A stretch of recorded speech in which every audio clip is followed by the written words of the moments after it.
திண்டுக்கல் மாவட்டம் கோவிந்தாபுரத்தில் உள்ள அமைச்சர் ஐ பெரியசாமியின் வீட்டில் அமலாக்கத்துறை அதிகாரிகள் நடத்திய சோதனை நிறைவு பெற்றது. கடந்த 2006ஆம் ஆண்டு முதல் 2011ஆம் ஆண்டு வரை வீட்டு வசதித்துறை அமைச்சராக ஐ பெரியசாமி இருந்தபோது IPS அதிகாரி ஜாஃபர் சேட்டுக்கு வீட்டுமனைக்காக ஒதுக்கிய இடத்தில் வணிக வளாகம் கட்டப்பட்டதாக புகார் எழுந்தது. இதற்கு ஜாஃபர் சேட்டின் மனைவிக்கு வெளிநாட்டிலிருந்து சட்டவிரோதமாக பணப்பரிமாற்றம் நடந்ததாக அமலாக்கத்துறை வழக்கு பதிவு செய்தது. இது தொடர்பாக அமைச்சர் ஐ பெரியசாமியிடம் ஏற்கனவே அமலாக்கத்துறை விசாரணை நடத்திய நிலையில் திங்கட்கிழமையன்று நீதிமன்றத்தில் வழக்கு விசாரணைக்கு வருகிறது. இந்நிலையில் திண்டுக்கல் மாவட்டம் கோவிந்தாபுரத்தில் உள்ள துரைராஜ் நகரில் ஊரக வளர்ச்சித்துறை அமைச்சர் ஐ பெரியசாமியின் இல்லத்தில் அதிகாலை 6 மணி முதல் அமலாக்கத்துறை அதிகாரிகள் சோதனை நடத்தினர். மேலும் அமைச்சர் பெரியசாமி மற்றும் அவரது மனைவி சுசிலாவிடம் அமலாக்கத்துறை அதிகாரிகள் 3 மணி நேரம் தனித்தனியாக விசாரணை மேற்கொண்டனர்.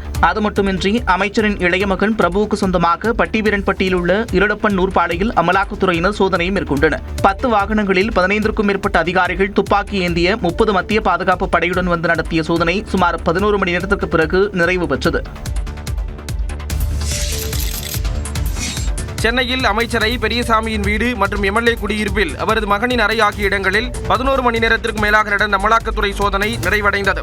சென்னை பசுமை வெடிச்சாலையில் உள்ள அமைச்சர் ஐ பெரியசாமியின் இல்லத்தில் அமலாக்கத்துறையினர் சோதனை நடத்தினர். அப்போது ஜெராக்ஸ் எந்திரத்தை கொண்டு சென்று அதிகாரிகள் ஆவணங்களை நகலெடுத்தனர். மேலும் MLA விடுதியில் உள்ள ஐ பெரியசாமியின் மகன் செந்தில்குமாரின் அறை பூட்டப்பட்டிருந்ததால் 4 மணி நேரம் அமலாக்கத்துறை அதிகாரிகள் காத்திருந்தனர். சட்டமன்ற செயலாளர் சாவி கொண்டு வந்ததை அடுத்து அறை திறக்கப்பட்ட பிறகு அதிகாரிகள் சோதனை செய்தனர். இந்த இரு இடங்களிலும் மாலை 6 மணிக்கு பிறகு சோதனை நிறைவடைந்தது. இதனிடையே சட்டமன்ற உறுப்பினர்களின் விடுதி வளாகத்திற்குள் அனுமதியின்றி நுழைந்ததாக அமலாக்கத்துறையினர் மீது காவல்துறையினர் வழக்கு பதிவு செய்தனர். சட்டப்பேரவை செயலாளர் சீனிவாசன் அளித்த புகாரின் அடிப்படையில் திருவல்லிக்கேணி காவல் நிலைய காவலர்கள் வழக்கு பதிவு செய்துள்ளனர்.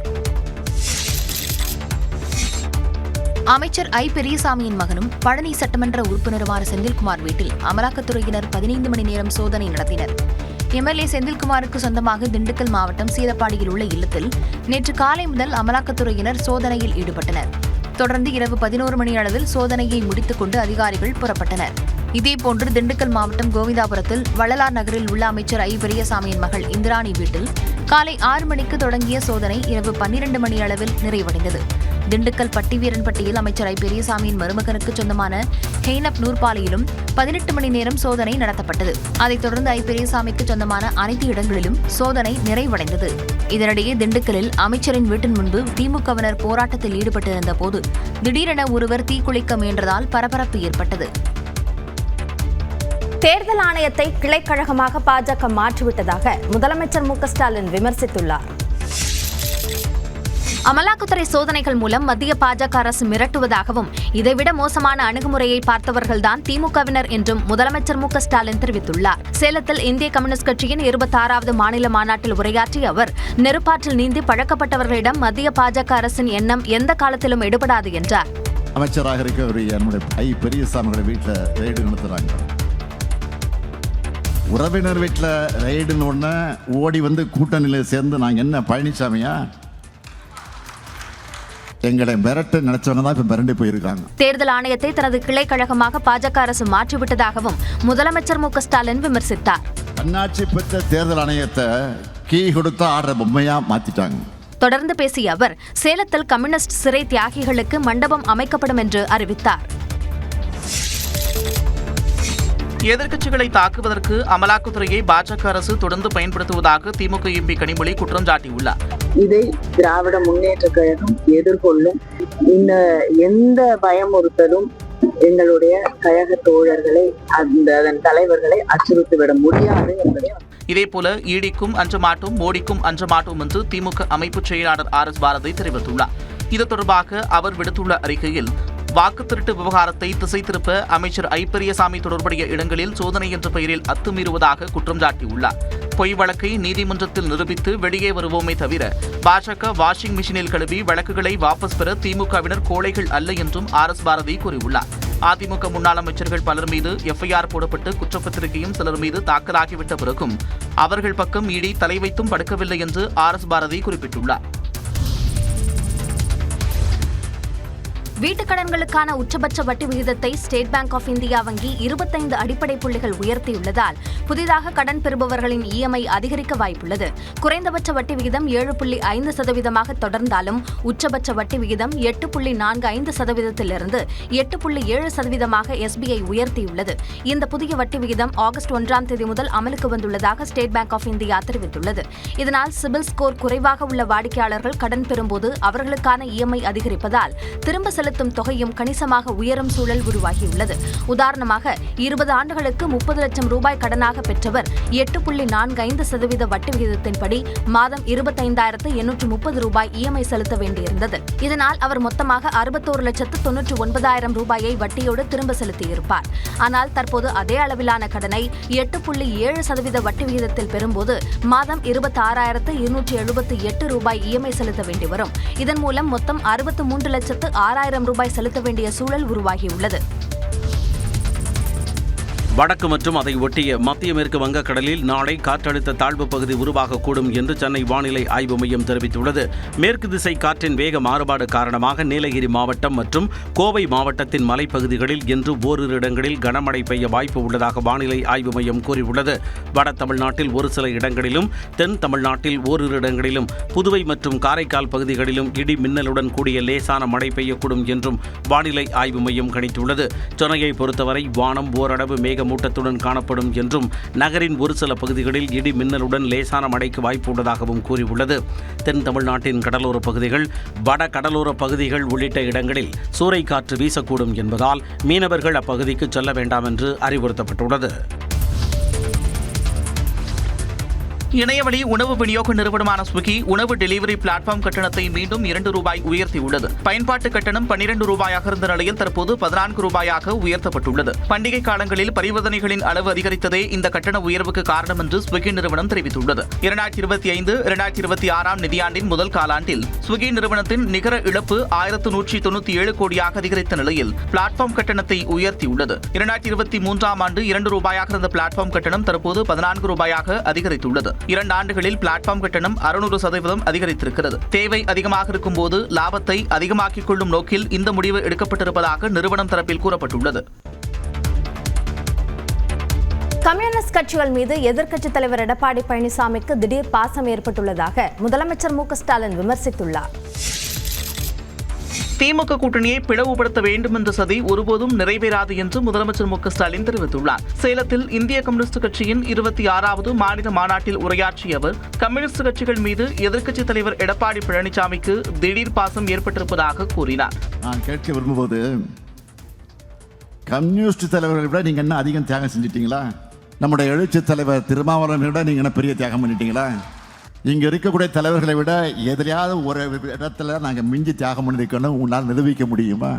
ஒடுக்கப்பட்ட மக்களுக்காக திமுக கூட்டணி கட்சிகள் லட்சியத்துடன் இணைந்து பணியாற்றி வருவதாகவும் முதலமைச்சர் மு.க.ஸ்டாலின் தெரிவித்தார். நமக்குள்ள எப்படியாவது பிளவு ஏற்படுத்தலாம்னு பார்க்கறாங்க. நான் உறுதியோடு சொல்லுகிறேன், அவங்களுடைய சதித்திட்டங்கள் ஒருபோதும் நிறைவேறாது. திராவிட இயக்கத்திற்கும் பொது உடைமை இயக்கத்திற்கும் இடையே உள்ள நட்பு கொள்கை நட்பு என்றும் மு.க.ஸ்டாலின் தெரிவித்தார். விசிக தலைவர் திருமாவளவன் சேரக்கூடாத இடத்தில் சேர்ந்து விட்டதாக அதிமுக பொதுச் செயலாளர் எடப்பாடி பழனிசாமி தெரிவித்துள்ளார். அதிமுக பொதுச் செயலாளர் எடப்பாடி பழனிசாமி மக்களை காப்போம் தமிழகத்தை மீட்போம் என்ற பெயரில் சுற்றுப்பயணம் மேற்கொண்டு வருகிறார். அந்த வகையில் திருவண்ணாமலை மாவட்டம் செங்கத்தில் பரப்புரை செய்த அவர் திமுக செய்கின்ற பாவச் செயல்களை திருமாவளவன் சுமக்க வேண்டாம் என்றார். திருமாவளவன் அவர்களே, உங்களுக்கென்று ஒரு மரியாதை இருந்து கொண்டிருக்கின்றது மக்களிடத்திலே. ஆக திராவிட முன்னேற்ற கழகம் செய்கின்ற தவறையெல்லாம் நீங்கள் சுமந்து கொண்டு அவர்களுக்கு ஆதரவாக நீங்கள் கருத்துக்களை வெளியிட்டுக் கொண்டிருந்தால் உங்களுடைய நிலை தலையிலாக மாறிவிடும் என்பதை மட்டும் அன்போடு இந்த நேரத்தில் தெரிவித்துக் கொள்கின்றேன். தொடர்ந்து பேசிய அவர் தலைமைச் செயலகத்தில் அமைச்சர் ஐ பெரியசாமி அறைக்கு செல்லும் நுழைவு வாயிலுக்கு பூட்டு போடப்பட்டது குறித்து கேள்வி எழுப்பியுள்ளார். ஒரு அலுவலகத்தை பூட்டி வச்சுட்டாங்க, ஒரு அலுவலகத்தில் பூட்டி வச்சுட்டாங்க, சோதனை பண்ணக்கூடாதுன்னு. நீங்க தான் உத்தமர்னு சொல்றீங்கல்ல, திறந்து விடுங்க, பார்த்துட்டு போட்டோம், என்ன தப்பு இருக்குது? உங்களுக்கு பயம் இல்லைங்கிறீங்க, நாங்க எந்த தவறும் செய்யலைங்கிறீங்க, அப்புறம் ஏன் பூட்டி வைக்கிறீங்க ரூம? திமுகவினருக்கு மடியில் கனம் இருப்பதால் அமலாக்கத்துறை சோதனைக்கு அஞ்சுவதாகவும் அவர் கூறினார்.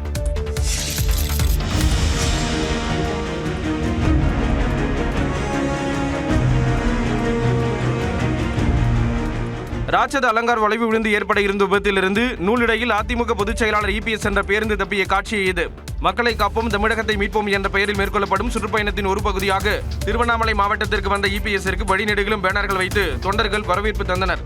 அதன் ஒரு பகுதியாக புதுப்பாளையத்தில் பிரம்மாண்ட அலங்கார வளைவு ஒன்று வைக்கப்பட்டிருந்தது. அதிக வலு இல்லாத அந்த பேனர் EPSன் பேருந்து அந்த வழியாக கடந்த உடனேயே அப்படியே சரிந்து பின்னால் வந்த வாகனங்கள் மீது விழுந்தது.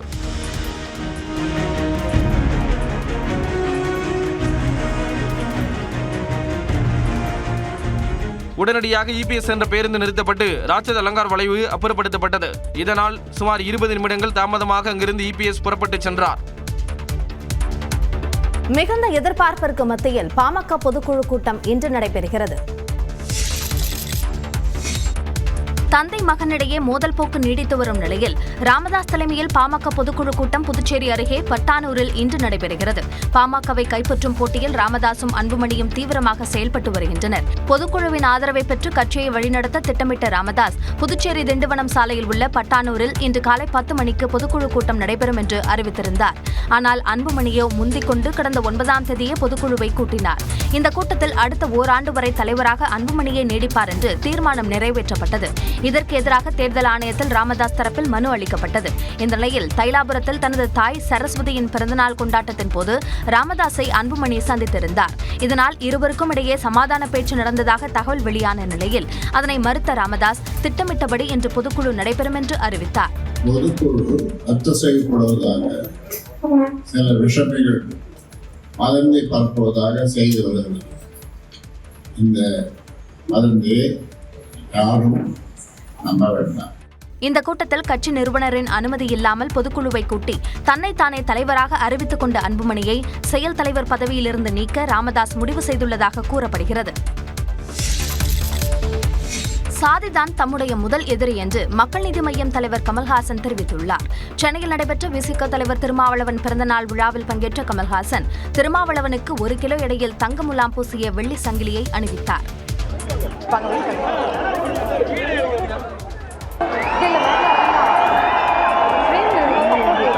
முன்னதாக மேடைக்கு வந்ததும் பாடல் ஒன்றை பாடி அனைவரையும் கவர்ந்தார்.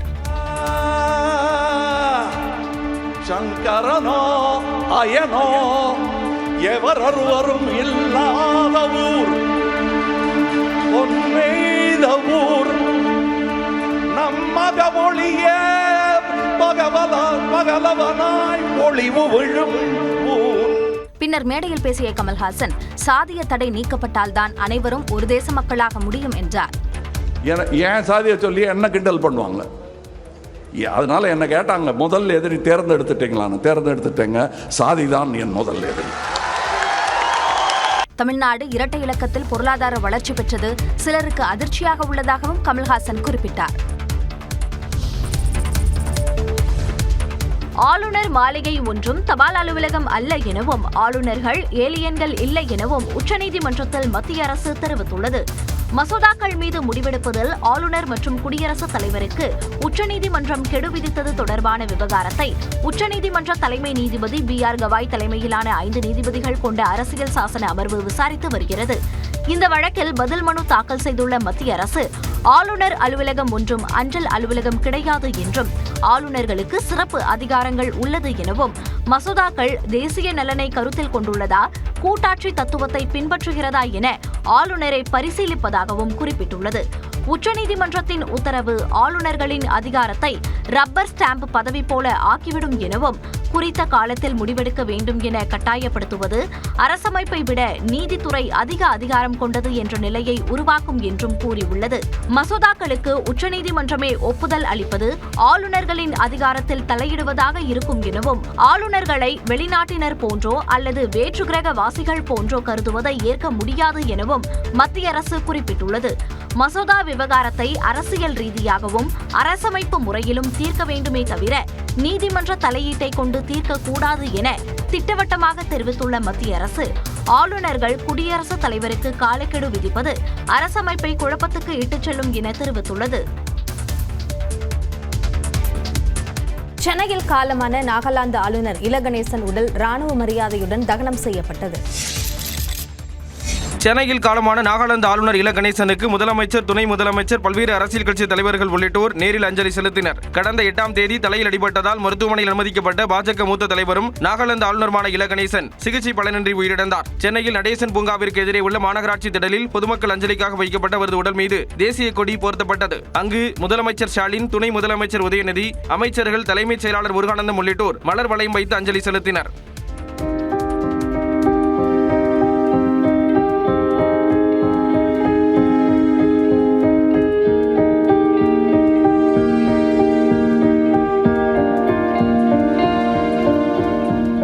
நாகாலாந்து முதலமைச்சர் நீபியூ ரியோ, அம்மாநில டிஜிபி, அமைச்சர்கள் மலர் வளையம் வைத்து அஞ்சலி செலுத்தினர்.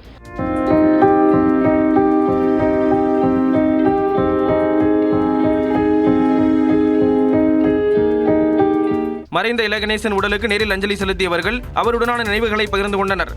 நல்ல பேச்சாளர், நல்ல எழுத்தாளர், நல்ல சிந்தனையாளர், எவரையும் புண்படுத்தலாகாது, எந்த நிலையிலும் வெறுப்பு அரசியல் கூடாது என்ற ஒரு லட்சியத்தை தன் மனதுக்குள் ஊன்றி வாழ்ந்தவர் இல கணேசன் அவர்கள். ஒரு சின்ன தருணத்தில் வண்டி ஓட்டினேன். அப்போ ரொம்ப நன்றி தம்பி அப்படின்னு அவர் சின்ன பையனா இருந்தாலும் எனக்கு மதித்து அந்த நேரத்தில் அவர் சொன்னது இன்னும் என் காதில் அந்த வார்த்தைகள் ஒலிச்சிட்டு இருக்கு. மகாராஷ்டிரா ஆளுநர் சிபி ராதாகிருஷ்ணன், பாஜக மூத்த தலைவர் பொன் ராதாகிருஷ்ணன், பாஜக மேலிட பொறுப்பாளர் அரவிந்த் மேனன் உள்ளிட்டோரும் அஞ்சலி செலுத்தினர். நாகாலாந்து ஆளுநர் இல கணேசனின் உடல் ராணுவ வீரர்களின் 42 குண்டுகள் முடங்க அரசு மரியாதையுடன் இறுதி மரியாதை செய்த பின் தகனம் செய்யப்பட்டது. சென்னை தியாகராய நகரில் இருந்து பெசநகர் மின்மயானத்திற்கு இல கணேசனின் உடல் ஊர்வலமாக கொண்டு வரப்பட்டது. அங்கு அவரது குடும்பத்தினர் இறுதிச் சடங்குகளை செய்தனர். அதன் பிறகு இல கணேசன் உடலில் போர்த்தப்பட்டிருந்த தேசிய கொடி அவரின் குடும்பத்தாரிடம் ஒப்படைக்கப்பட்டது. பின்னர் 42 குண்டுகள் முடங்க முப்படை வீரர்கள் இறுதி மரியாதை செலுத்தினர்.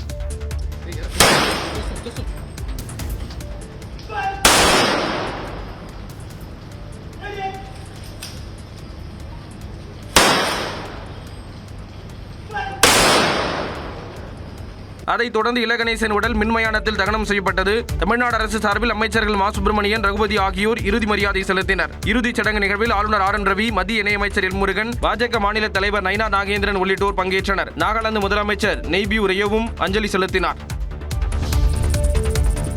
மத்திய உள்துறை அமைச்சரும் பாஜக மூத்த தலைவருமான அமித்ஷா ஆகஸ்ட் 22ஆம் தேதி தமிழ்நாடு வருவது உறுதி செய்யப்பட்டுள்ளது. தமிழ்நாட்டில் அடுத்த ஆண்டு சட்டப்பேரவைத் தேர்தல் நடைபெறுவதை முன்னிட்டு கட்சிகள் தீவிரமாக தேர்தல் பணிகளில் ஈடுபட்டு வருகின்றன. கடந்த ஜூன் மாதம் மதுரையில் நடைபெற்ற பாரதிய ஜனதா கட்சி கூட்டத்தில் பங்கேற்ற மத்திய அமைச்சர் அமித்ஷா இனி ஒவ்வொரு மாதமும் தமிழ்நாடு வரவிருப்பதாக கூறியிருந்தார். நெல்லையில் ஞாயிற்றுக்கிழமையன்று பாஜக பூத் முகவர்கள் மாநாடு நடைபெற திட்டமிடப்பட்டிருந்தது. பாஜக மூத்த தலைவர் இல கணேசன் மறைவை அடுத்து இந்த மாநாடு ஆகஸ்ட் 22ஆம் தேதிக்கு ஒத்திவைக்கப்பட்டுள்ளது. நெல்லையில் நடைபெறும் இந்த பூத் கமிட்டி முகவர்கள் மாநாட்டில் மத்திய உள்துறை அமைச்சர் அமித்ஷா பங்கேற்று நிர்வாகிகளுக்கு பல்வேறு ஆலோசனைகளை வழங்கவிருப்பதாக கூறப்படுகிறது.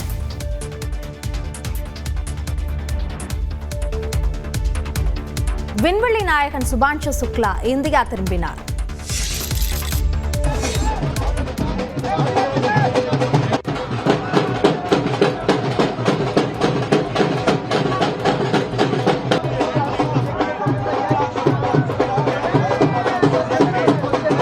டெல்லி திரும்பிய விண்வெளி நாயகன் சுபான்ஷு சுக்லாவுக்கு விமான நிலையத்தில் அளிக்கப்பட்ட வரவேற்புதான் இது. இந்திய விமானப்படை குரூப் கேப்டனான சுபான்ஷு சுக்லா ஆக்சியம் 4 திட்டத்தின் கீழ் சர்வதேச விண்வெளி நிலையத்திற்கு கடந்த ஜூன் மாத இறுதியில் சென்றடைந்தார். இதன் மூலம் விண்வெளி நிலையத்திற்கு சென்ற முதல் இந்தியர் என்ற பெருமையை பெற்றார். 18 நாட்கள் ஆய்வுக்கு பிறகு கடந்த மாதம் 15ஆம் தேதி பூமிக்கு திரும்பிய அவர் விமானம் மூலம் இந்தியாவுக்கு நேற்று புறப்பட்டார். டெல்லி விமான நிலையத்திற்கு இன்று அதிகாலை வந்தடைந்த சுபான்ஷு சுக்லாவுக்கு மத்திய அமைச்சர் ஜிதேந்திர சிங், இஸ்ரோ தலைவர் நாராயணன், டெல்லி முதலமைச்சர் ரேகா குப்தா உள்ளிட்டோர் வரவேற்பு அளித்தனர்.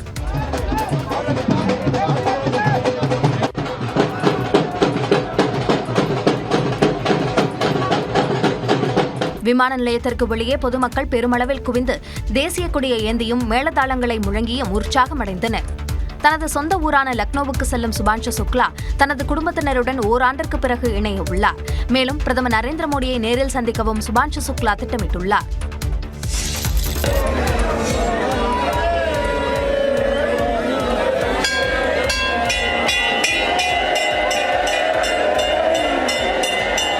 பக்தர்கள் பக்தர்கள் சரணகோஷத்துடன் ஆவணி மாத பூஜைக்காக சபரிமலை ஐயப்பன் கோயில் நடை திறக்கப்பட்டுள்ளது.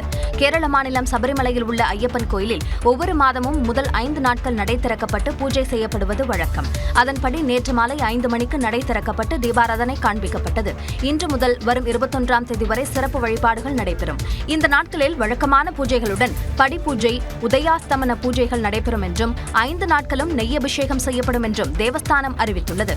ஆவணி 1ஆம் தேதியை, அதாவது மலையாள மாதமான சிங்கம் மாதத்தின் முதல் நாளை மலையாள வருட பிறப்பாக கொண்டாடுவதால் நேற்று மாலையே பக்தர்கள் கூட்டம் நிரம்பி வழிந்தது. செப்டம்பர் 5ஆம் தேதி ஓணம் பண்டிகை கொண்டாடப்பட உள்ளதால் செப்டம்பர் 3ஆம் தேதி மீண்டும் நடை திறக்கப்பட உள்ளது.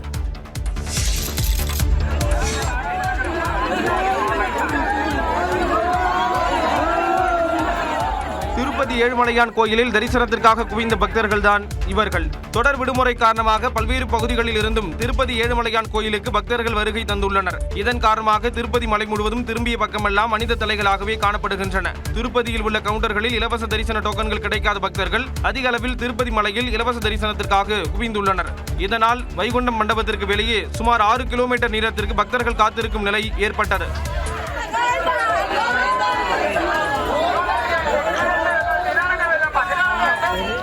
48 மணி நேரம் காத்திருந்த பிறகே இலவச தரிசனம் செய்ய முடியும் என்ற நிலை ஏற்பட்டுள்ளது. எனவே நேரடி இலவச தரிசனத்திற்காக வரும் பக்தர்கள் உடனடியாக சாமி தரிசன வரிசையில் சேர்ந்து 2 நாட்கள் காத்திருக்க வேண்டாம் என்று தேவஸ்தான நிர்வாகம் கேட்டுக் கொண்டுள்ளது. திருப்பதி மலையில் உள்ள மண்டபங்களில் தங்கி இலவச தரிசன வரிசையில் காத்திருக்கும் பக்தர்களின் எண்ணிக்கை குறைந்த பின்பு சாமி கும்பிடலாம் என்று தேவஸ்தான நிர்வாகம் அறிவுறுத்தியுள்ளது.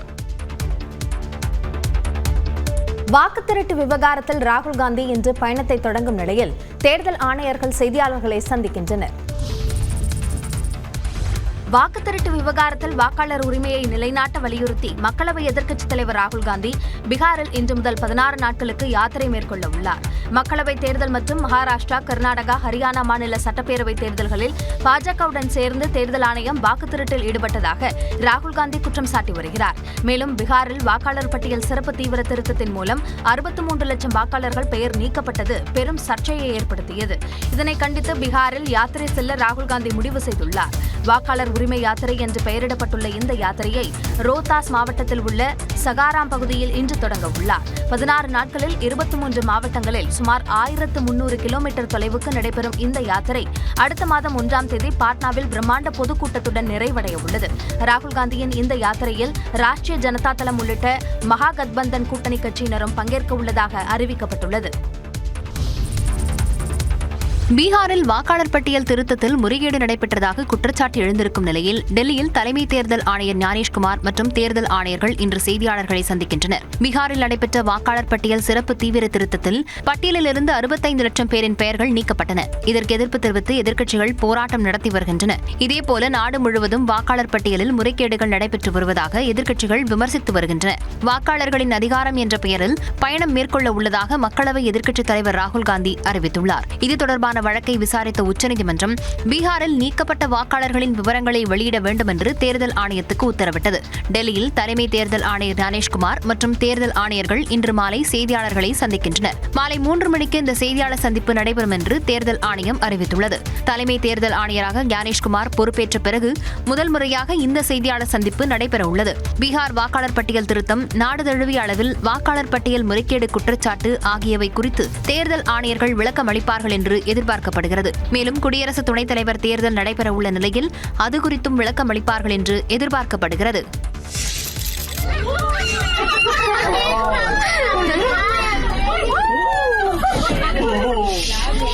பெங்களூருவில் உள்ள தேசிய பூங்காவில் ஜீப்புக்குள் பாய்ந்து சிறுத்தை ஒன்று சிறுவனை நகத்தால் கீறிய சம்பவத்தால் சுற்றுலா பயணிகள் அச்சமடைந்தனர். பன்னார்கட்டா உயிரியல் பூங்காவிற்கு நாள்தோறும் ஏராளமானோர் வந்து செல்கின்றனர். வாகனங்கள் மூலம் இங்குள்ள விலங்குகளை சுற்றுலா பயணிகள் பார்வையிடுவதற்கான வசதிகள் உள்ளன.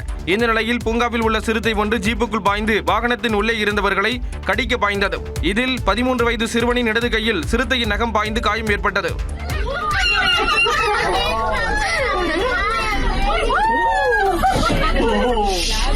பூங்கா ஊழியர்களின் அஜாக்கிரதையால் இந்த அசம்பாவிதம் ஏற்பட்டதாக கூறப்படுகிறது.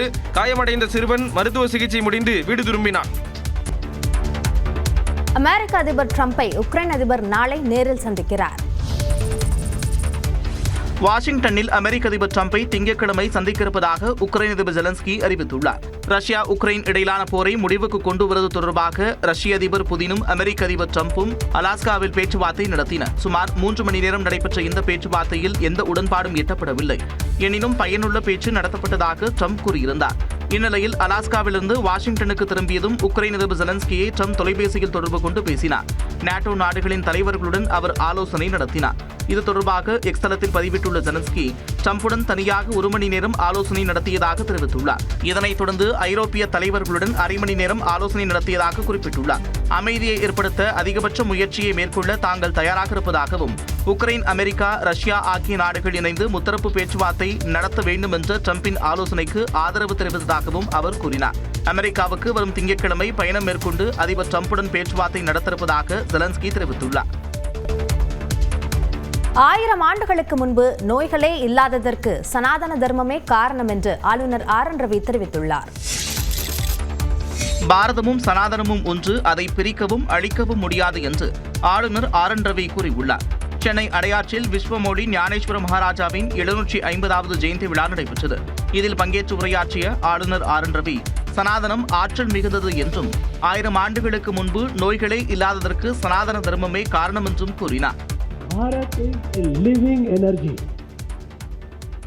Bharat is a living energy of Sanatana Dharma.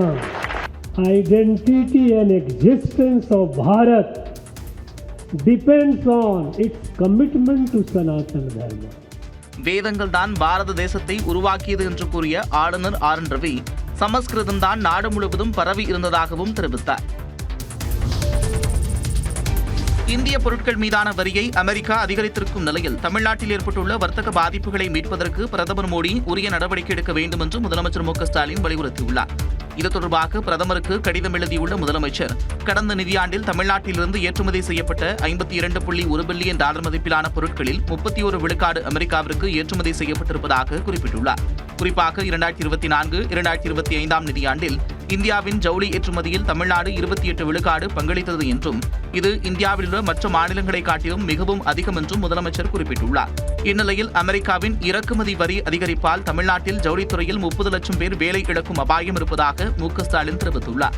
இதனால் தலைகீழ் வரி கட்டமைப்பை சரி செய்து முழு சங்கிலியையும் 5 விழுக்காடு ஜிஎஸ்டி அடுக்குக்குள் கொண்டுவர வேண்டும் என்றும் கோரிக்கை வைத்துள்ளார். அனைத்து வகையிலான பருத்திக்கும் இறக்குமதி வரியிலிருந்து விலக்களிக்க வேண்டும் என்றும் முதலமைச்சர் தனது கடிதம் வாயிலாக வலியுறுத்தியுள்ளார். அதே சமயம் அவசர கடன் வரி உத்தரவாத திட்டத்தின் கீழ் 30 விழுக்காடு பிணையில்லா கடன்களை 5% வட்டி மானியத்துடன் வழங்க வேண்டும் என்றும் கோரிக்கை வைத்துள்ளார். தமிழ்நாட்டில் ஏற்பட்டுள்ள வர்த்தக பாதிப்புகளை மீட்பதற்கு பிரதமர் மோடி உரிய நடவடிக்கை எடுக்க வேண்டும் என்று முதலமைச்சர் மு.க. ஸ்டாலின் வலியுறுத்தியுள்ள நிலையில் மத்திய அரசு உடனடியாக தீர்வை ஏற்படுத்த வேண்டும் என்று ஏற்றுமதியாளர்கள் கோரியுள்ளனர். புதிய 781 கோடி மக்கள் உள்ள நாட்டை நம்ம ஆராய்ந்து புதிய சந்தைப்படுத்துறதுக்கு அரசு வழி செஞ்சு தரணுங்க. புதிய மார்க்கெட் நம்ம கொண்டு போகணும். இல்லைன்னா திருப்பூர் மாதிரி பார்த்தீங்கன்னா இந்த பிரச்சனையிலேருந்து மீள முடியாமல் தொழில் விட்டு வெளியே போகிற மாதிரி சூழல் இருக்குது. பருத்தி இறக்குமதிக்கான வரி, செயற்கை இடைகளுக்கு வரி போன்றவற்றை மத்திய அரசு விலக்கிக் கொள்ள வேண்டும் என்று மறுசுழற்சி பஞ்சாலைகள் கூட்டமைப்பின் தலைவர் ஜெயபால் வலியுறுத்தியுள்ளார்.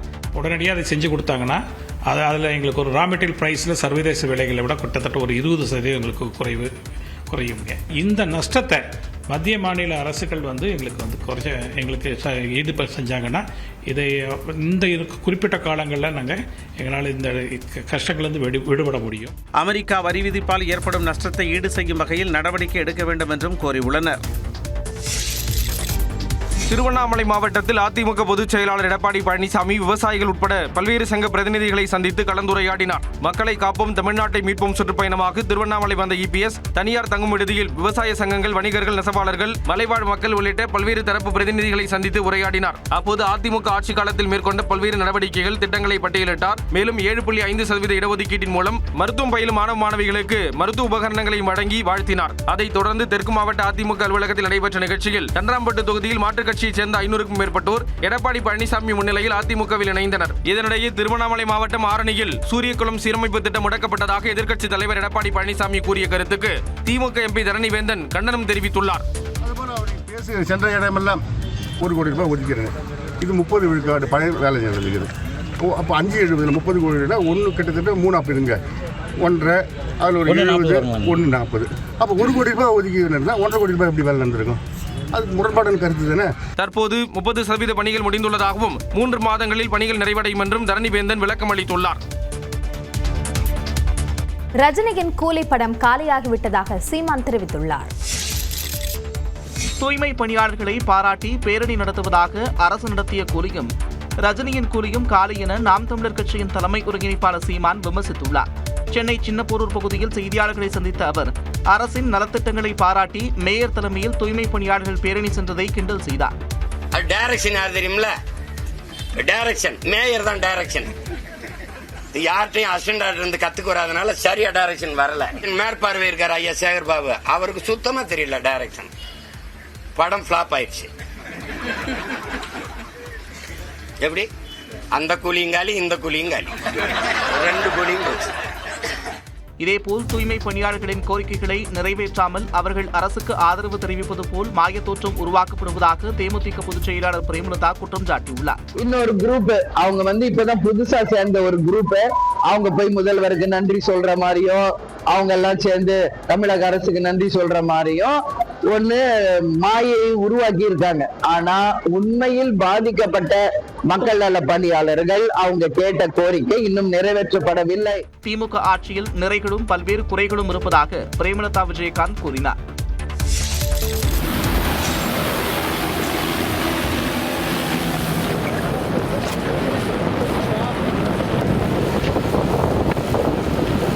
தாவேகா மாநாட்டில் பங்கேற்கும் மக்களுக்கு ட்ரோன் மூலம் தண்ணீர் பாட்டிலை விநியோகிக்க நடத்தப்பட்ட பரிசோதனையின் காட்சிகள் தான் இவை.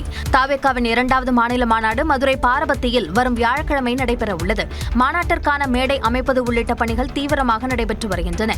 மாநாட்டில் பங்கேற்கும் மக்களுக்கு அவசர தேவைக்கான மருந்து பொருட்கள், தண்ணீர் பாட்டில்கள் ஆகியவற்றை ட்ரோன் மூலம் விநியோகிக்க திட்டமிடப்பட்டுள்ளது.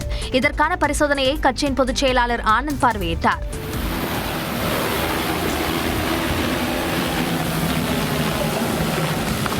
25 கிலோ வரையிலான அவசர தேவைக்கான அனைத்து பொருட்களையும் இந்த ட்ரோன் மூலம் கொண்டு செல்ல முடியும் என்று தாவேகா நிர்வாகிகள் தெரிவித்துள்ளனர். தமிழ்நாட்டில் மருத்துவ படிப்புகளுக்கான முதற்கட்ட கலந்தாய்வின் இறுதிப் பட்டியல் நாளை வெளியாகும் என்று மருத்துவக் கல்வி இயக்கக மாணவர் சேர்க்கைக்குழு அறிவித்துள்ளது. தமிழ்நாட்டில் அரசு மற்றும் தனியார் கல்லூரிகளில் நிர்வாக ஒதுக்கீட்டின் கீழ் MBBS, BDS படிப்பதற்கான முதல் சுற்று கலந்தாய்வு கடந்த ஜூலை 30ஆம் தேதி தொடங்கியது. இணையதளம் வாயிலாக கடந்த 4ஆம் தேதி வரை கல்லூரிகளை தேர்வு செய்ய அவகாசம் வழங்கப்பட்ட நிலையில் அது 3 முறை நீட்டிக்கப்பட்டு நேற்று மாலை 5 மணி வரை கல்லூரிகளை தேர்வு செய்யலாம் என அறிவிக்கப்பட்டது.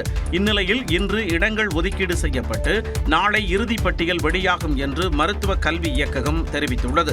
கல்லூரிகளில் இடம் பெற்றதற்கான ஆணையை நாளை முதல் வரும் 24ஆம் தேதி நண்பகல் 12 மணி வரை ஆன்லைன் வாயிலாக பதிவிறக்கம் செய்து கொள்ளலாம் என அறிவிக்கப்பட்டுள்ளது. மருத்துவ கலந்தாய்வு தொடர்பாக நீதிமன்றத்தில் சில மனுக்கள் தாக்கல் செய்யப்பட்டிருக்கும் நிலையில் அதில் எந்த சிக்கலும் எழாத பட்சத்தில் திட்டமிட்டபடி முடிவுகள் அறிவிக்கப்படும் என்றும் மருத்துவ கல்வி இயக்ககம் குறிப்பிட்டுள்ளது. மருத்துவக் கல்லூரிகளில் மாணவர் சேர்க்கைக்கு இடைத்தரகர்களை நம்பி ஏமாற வேண்டாம் என்று பொதுமக்களுக்கு சென்னை பெருநகர காவல் ஆணையர் அருண் அறிவுரை வழங்கியிருக்கிறார். மருத்துவக் கல்லூரிகளுக்கான மாணவர் சேர்க்கை ஆன்லைன் கலந்தாய்வு மூலம் நடத்தப்பட்டு வருகிறது. இந்நிலையில் மருத்துவ படிப்பிற்கு இடம்பெற்று தருவதாக கூறி இடைத்தரகர்கள் என்ற பெயரில் பொதுமக்களிடமிருந்து லட்சக்கணக்கில் பணம் பெற்று மோசடி செய்யும் சம்பவங்கள் நடைபெற்று வருவதாக புகார்கள் வந்திருப்பதாக சென்னை பெருநகர காவல்துறை தெரிவித்துள்ளது. எனவே பொதுமக்கள் விழிப்புடன் இருக்க வேண்டும் என்றும் மருத்துவக் கல்லூரிகளில் இடம் வாங்கி தருவதாக கூறும் இடைத்தரகர்கள் யாரையும் நம்ப வேண்டாம் என்றும் பொதுமக்களை சென்னை பெருநகர காவல் ஆணையர் அருண் கேட்டுக் கொண்டிருக்கிறார். மருத்துவ படிப்பில் சேர்வதற்கு கலந்தாய்வில் கலந்து கொள்ளுமாறும் கல்லூரிகளுக்கு நேரடியாக சென்று அங்குள்ள சேர்க்கை மையத்தை தொடர்பு கொண்டு மருத்துவ படிப்புக்கான இடத்தை பெறுமாறும் காவல் ஆணையர் அறிவுரை வழங்கியிருக்கிறார். மாமல்லபுரம் அருகே காற்றாடி திருவிழா கோலாகலமாக நடைபெறுகிறது.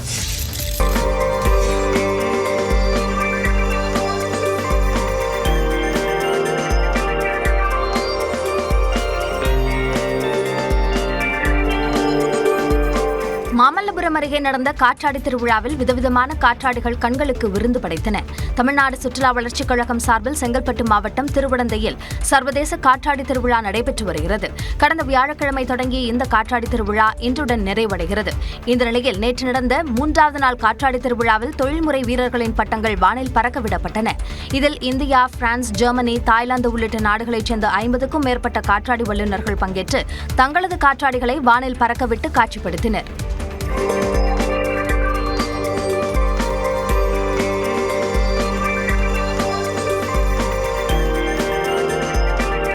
சுறாமீன்கள், மான், கடல் குதிரை, காளை மாடு, சேவல், டாம் அண்ட் ஜெர்ரி உள்ளிட்ட உருவங்கள் கொண்ட பட்டங்கள் பார்வையாளர்களை வெகுவாக கவர்ந்தன.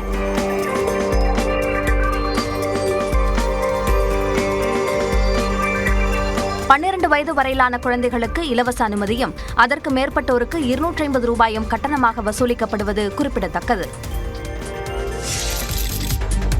திருவள்ளூர் அரசு மருத்துவக் கல்லூரி மருத்துவமனையில் தூய்மை பணியாளரை தாக்கிய விவகாரத்தில் செவிலியரை பணியிடை நீக்கம் செய்து ஆட்சியர் பிரதாப் உத்தரவிட்டுள்ளார்.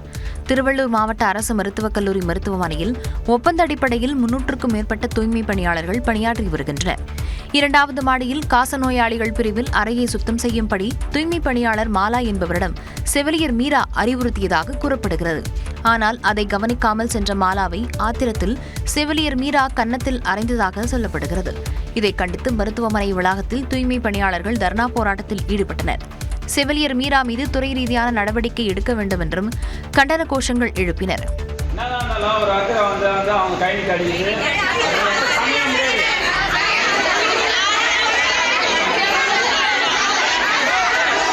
இந்நிலையில் தூய்மை பணியாளரை தாக்கிய செவிலியர் மீராவை பணியிடை நீக்கம் செய்து ஆட்சியர் பிரதாப் உத்தரவிட்டுள்ளார்.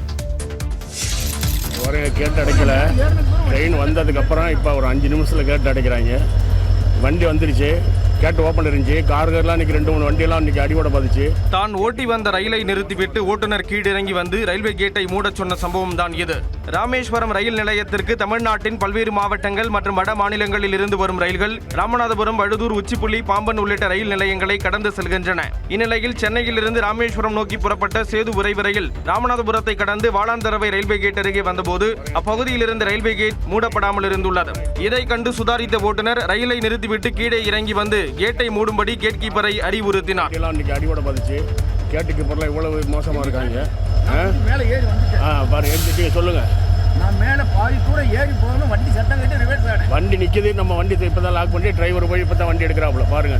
மேலும் ஏன் கேட் மூடப்படாமல் உள்ளது என கீப்பரிடம் கேட்டபோது தகவல் பரிமாற்றத்தில் ஏற்பட்ட கோளாறு காரணமாக மூடவில்லை என தெரிவித்துள்ளார். ஆனால் அங்கிருந்த பொதுமக்கள் ரயில்வே கேட் மூடப்படாததற்கு கேட் கீப்பரின் அலட்சியமே காரணம் என குற்றம் சாட்டினர். பின்னர் கேட் மூடப்பட்டதை தொடர்ந்து ரயில் இயக்கப்பட்டது. ரயில் ஓட்டுநரின் சாதுரியத்தால் பெரும் விபத்து தவிர்க்கப்பட்டது. சென்னையில் ரயில் நிலையத்தில் பச்சிளங்குழந்தையை ஒருவர் இறக்கிவிட்டு சென்றது சர்ச்சையை ஏற்படுத்தியது.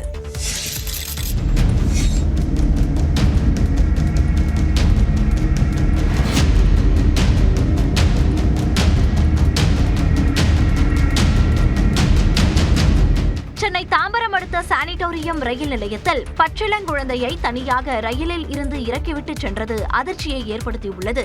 சானிட்டோரியம் ரயில் நிலையத்தில் 3 வயது மதிக்கத்தக்க ஆண் குழந்தை ஒன்று சனிக்கிழமை அதிகாலையில் நடைமேடையில் நின்று அழுது கொண்டிருந்தது. உடனே குழந்தையை மீட்ட ரயில்வே போலீசார் அங்கிருந்த சிசிடிவி காட்சிகளை பார்த்தனர்.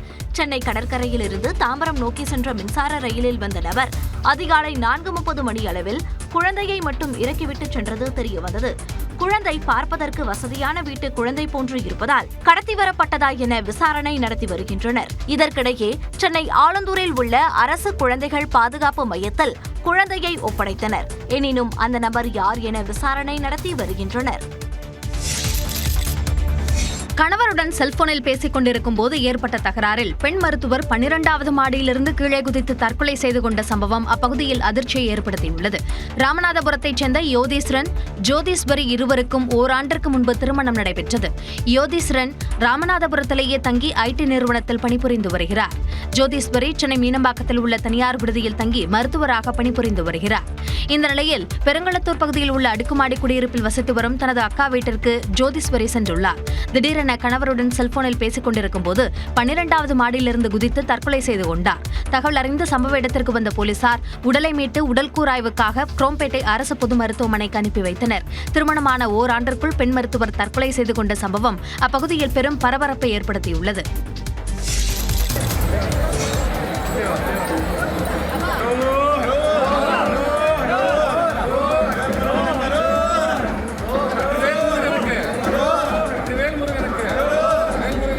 திருத்தணி முருகன் கோவிலில் ஆந்திர முன்னாள் அமைச்சரும் நடிகையுமான ரோஜா சாமி தரிசனம் செய்தார். முருகனின் 5ஆம் படை வீடான திருத்தணி கோவிலில் ஒவ்வொரு ஆண்டும் ஆடி கிருத்திகை நிகழ்ச்சி 5 நாட்கள் நடைபெறும். இதில் 3வது நாள் நிகழ்ச்சியில் நடிகை ரோஜா சாமி தரிசனம் செய்வது வழக்கம். அதன்படி விரதம் இருந்து காவடி எடுத்து வந்து மலைக்கோவிலுக்கு வந்த ரோஜா சாமி தரிசனம் செய்தார்.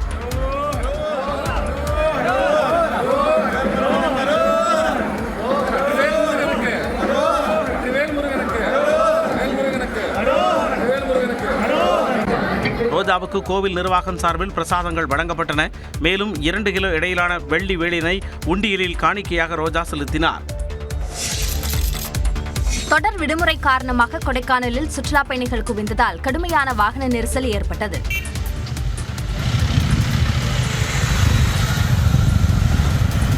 ஆயிரக்கணக்கான வாகனங்கள் ஒரே நேரத்தில் வந்ததால் சுமார் 5 கிலோமீட்டர் தொலைவுக்கு வாகனங்கள் ஊர்ந்தபடி சென்றன. கொடைக்கானலில் உள்ள 3 பெட்ரோல் நிலையங்களில் ஒன்றில் பெட்ரோல் தீர்ந்து விட்டதால் பயணிகள் அவதியடைந்துள்ளனர். இதனால் வாகனங்களில் பெட்ரோல் நிரப்ப காத்திருப்பதாக சுற்றுலா பயணிகள் தெரிவித்துள்ளனர். பெட்ரோல் தட்டுப்பாடு ரொம்ப அதிகமா இருக்கு. இத்தனைக்கும் நார்மல் பெட்ரோல்ல ஸ்பீட் பெட்ரோல் தான் போடுறாங்க. அங்கேயும் பாத்தீங்கன்னா கூட்டம் அதிகமா இருக்கு. இதற்கிடையே மூஞ்சிக்கல், ஏரிச்சாலை, அப்சர்வேட்டரி சாலை, கோஷன் சாலை, நாயுடுபுரம், பாம்பார்புரம் உள்ளிட்ட பகுதிகளில் இரவிலும் கடும் நெரிசல் நிலவியது.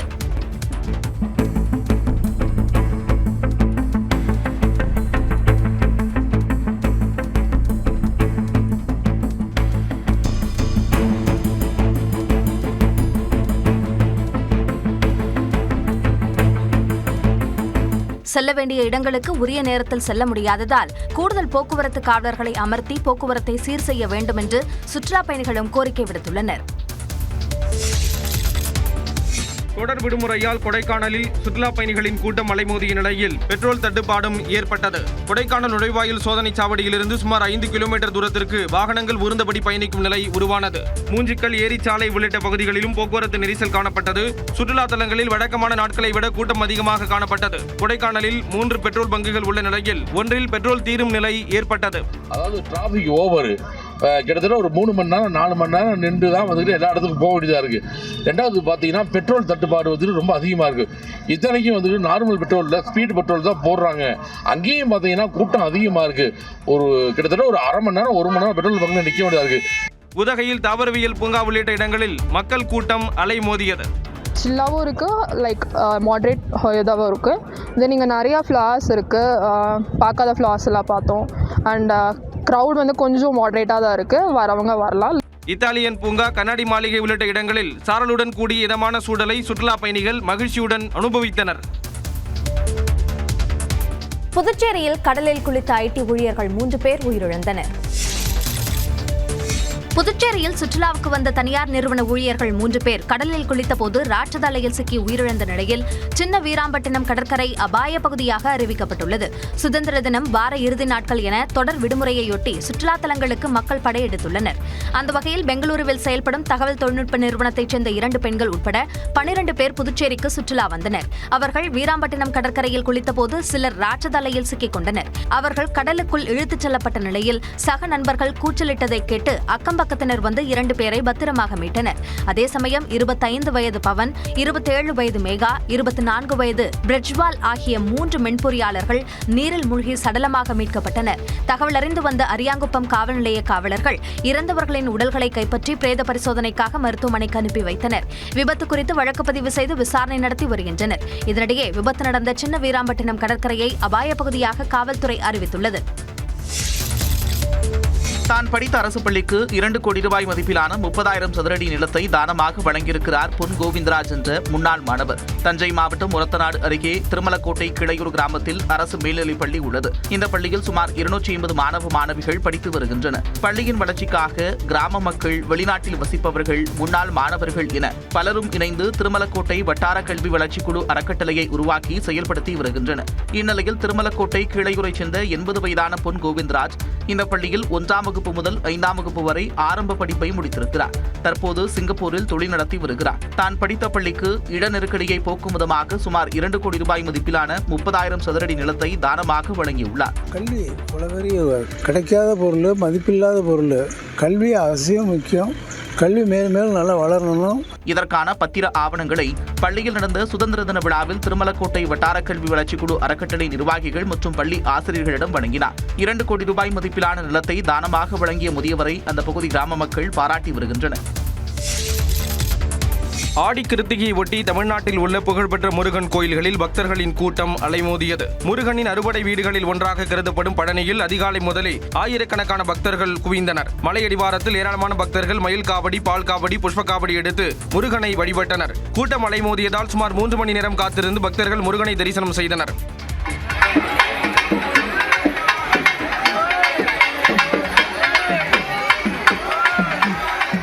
இதேபோன்று முருகனின் 5ஆம் படை வீடாக வணங்கப்படும் திருத்தணியிலும் பக்தர்கள் கூட்டம் அலைமோதியது.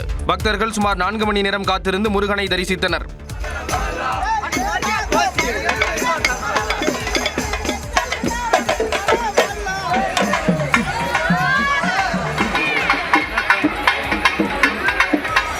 திருத்தணி முருகன் கோயிலில் இந்து சமய நிலையத்துறை அமைச்சர் சேகர் பாபு 365 படிகளில் ஏறி சென்று முருகனை வழிபட்டார்.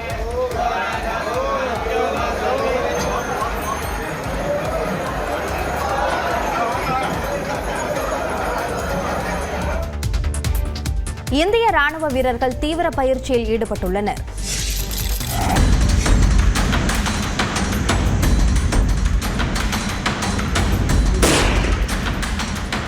எல்லைப் பகுதி அருகே இந்திய ராணுவ வீரர்கள் தீவிர பயிற்சியில் ஈடுபட்ட காட்சிகள் தான் இது. ஜம்மு காஷ்மீரில் இந்தியா பாகிஸ்தான் எல்லைப் பகுதியில் பாதுகாப்பு படையினர் கண்காணிப்பு பணியில் ஈடுபட்டு வருகின்றனர். போர் நிறுத்த ஒப்பந்தத்தை மீறி பாகிஸ்தான் ராணுவ வீரர்கள் எல்லையில் தாக்குதல்களை நடத்தி வருகின்றனர். அதனை முறியடிக்க இந்திய பாதுகாப்பு படையினர் தீவிர பயிற்சியை மேற்கொண்டு வருகின்றனர். அதன் ஒரு பகுதியாக எல்லை கட்டுப்பாடு கோடு அருகே உள்ள தங்தாரில் மறைவான பகுதியில் பதுங்கியபடி தாக்குதலில் ஈடுபடுவது, எதிரிகள் தாக்குதல் நடத்தினால் அதனை எதிர்கொள்வது ஆகியவை குறித்து பயிற்சி மேற்கொள்ளப்படுகிறது. பாதுகாப்பு அச்சுறுத்தலுக்கு பதிலடி கொடுக்கும் வகையில் இந்த பயிற்சிகள் அமைந்துள்ளன. சீன விண்வெளி வீரர்கள் 6.5 மணி நேரம் விண்வெளியில் நடைபயணம் மேற்கொண்டு வெற்றிகரமாக பாதுகாப்பு உபகரணங்களை நிறுவியுள்ளனர். விண்வெளி கழிவுகளிலிருந்து சீன விண்வெளி நிலையத்தை பாதுகாப்பதற்காகவும் வெளிப்புற வெப்பநிலையை ஆய்வு செய்யவும் ஷென்சோ 20 விண்வெளி குழுவைச் சேர்ந்த 3 வீரர்கள் விண்வெளியில் நடைபயணம் மேற்கொண்டனர்.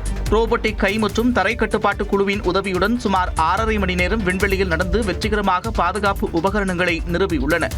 எதிர்கால விண்வெளி ஆய்விற்கு உதவும் வகையில் வெளிப்புற வெப்பநிலையை முழுமையாக ஆய்வு செய்து தரவுகளை சேகரித்துள்ளனர். இந்த விண்வெளி பயணத்தில் இடம்பெற்றுள்ள சீனாவைச் சேர்ந்த ஜென்டோங் 6வது முறையாக விண்வெளியில் நடைபயணம் மேற்கொண்டு அதிக முறை விண்வெளியில் நடந்தவர் என்ற சாதனையை எட்டியிருக்கிறார். கடந்த ஆண்டு ஏப்ரல் மாதம் விண்வெளிக்கு சென்ற சீனாவின் ஜென்சோ 20 குழுவினர் பாதி பணிகளை வெற்றிகரமாக முடித்திருப்பதாக அந்நாட்டு விண்வெளி ஆராய்ச்சி மையம் தெரிவித்துள்ளது.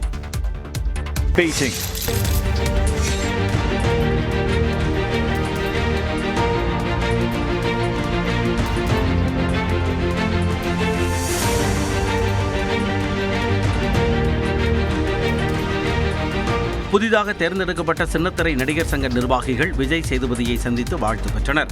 சுமார் 2000 உறுப்பினர்களை கொண்ட சின்னத்திரை நடிகர் சங்க தேர்தல் கடந்த 10ஆம் தேதி சென்னையில் நடைபெற்றது.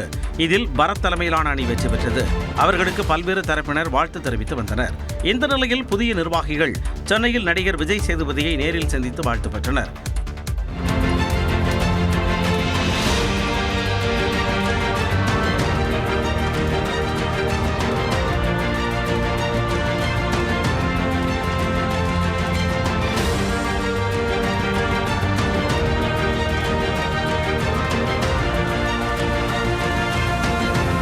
சினிமாவுக்குள் நுழைவதற்கு முன்பு சின்னத்திரை தொடர்களில் நடிகர் விஜய் சேதுபதி நடித்து வந்தது குறிப்பிடத்தக்கது.